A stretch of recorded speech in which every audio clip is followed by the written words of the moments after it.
Donald Trump's UK state visit faces maximum disruption. Protesters vow to make trip as unpleasant as possible.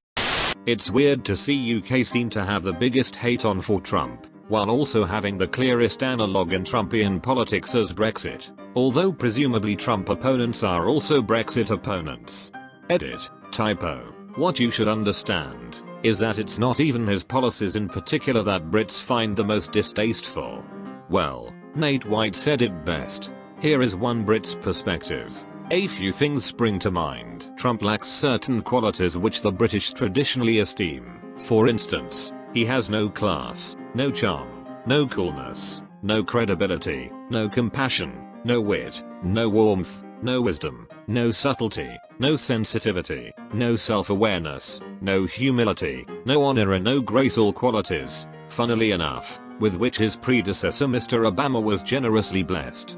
So for us, the stark contrast does rather throw Trump's limitations into embarrassingly sharp relief. Plus, we like a laugh. And while Trump may be laughable, he has never once said anything wry, witty or even faintly amusing, not once, ever. I don't say that rhetorically, I mean it quite literally, not once, not ever.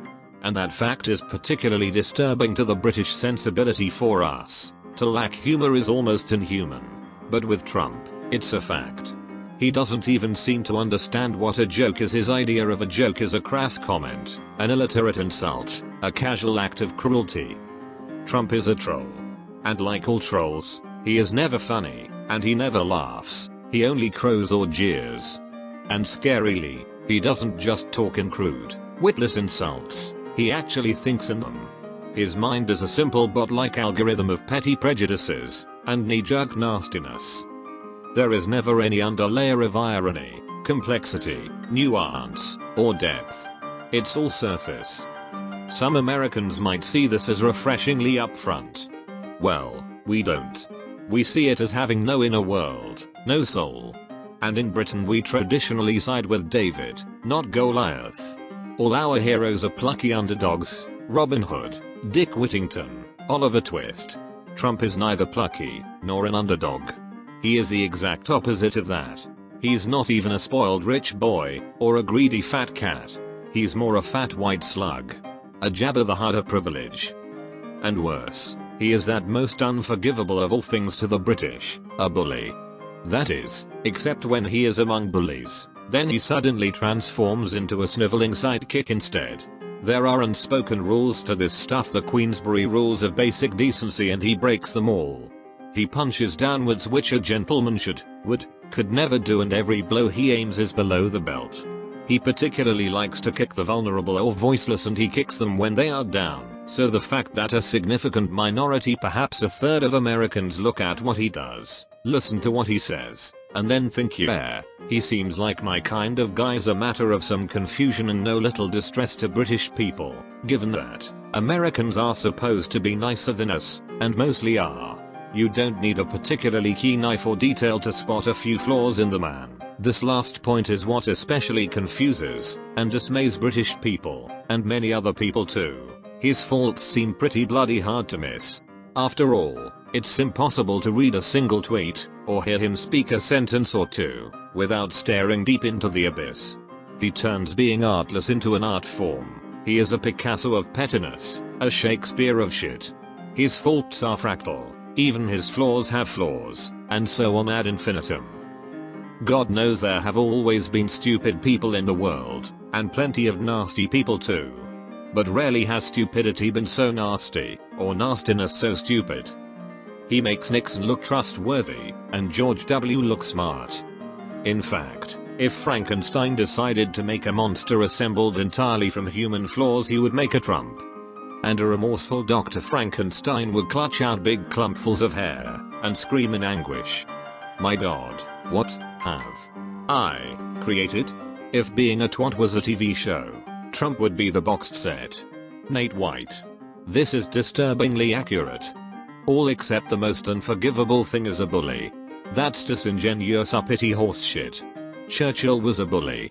The British Empire founded imperialistic bullying. They spent centuries bullying every nation on the planet. But besides that, sure, accurate. We Brits are fantastic bullies, actually. We thrive on it. It's so ingrained in our culture that it literally shocks outsiders. Well, outside the Anglosphere, except for a lot of Americans. Irish and Aussies are very similar in this regard though, to see how we talk to one another.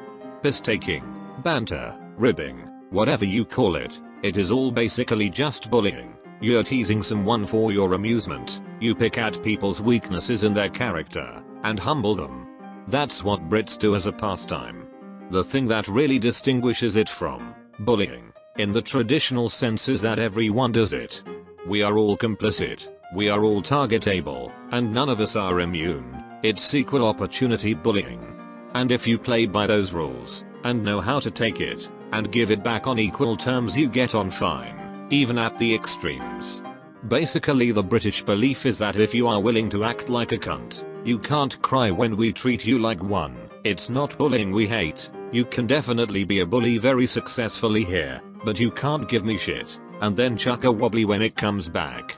Trump is that kind of bully, and that's why we hate him. He shit talks everyone all the time, but any criticism directed his way is met with offense and deflection. He can't take it. He's not witty enough to bite back, so he bitches and moans instead. And any Brit reading this has met a lot of other Brits in their life who have been complained about because they can't hack the banter, or can't take a joke. It's a clique thing, and a bonding thing, but it is at a very basic level, bullying. It's just ingrained in us to not buckle to it, or take it too seriously. It's a game, and the second you start complaining about that game, you lose. It's trying to make yourself above those rules, acting like you are exempt from criticism, or being the point of fun, is the sin we hate most. It's not bullying we hate. You can definitely be a bully very successfully here, but you can't give me shit, and then chuck a wobbly when it comes back. Trump is that kind of bully, and that's why we hate him. He shit talks everyone all the time, but any criticism directed his way is met with offense and deflection.